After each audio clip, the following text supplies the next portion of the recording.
জালিম একজন বাদশা ছিলেন, নমরুদ তাহার নাম। ভেবেছিলেন আল্লাহর চাইতে তিনি শক্তিমান, মহান আল্লাহর সাথে যুদ্ধ করিতেন তিনি। ডেকেছিলেন তাহার যত সৈন্যবাহিনী, আল্লাহকে মারার জন্য তীর মারে আকাশে। কাণ্ড দেখে আল্লাহ তাআলা হয়তো তখন হাসে।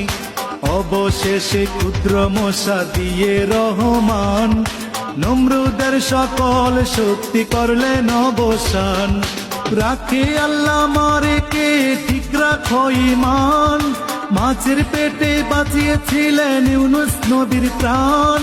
সকল ফয়সালাকারী এক মহান আল্লাহ তাআলা, পাহাড় ভেঙে দরিয়া করে এই তো মাওলার খেলা।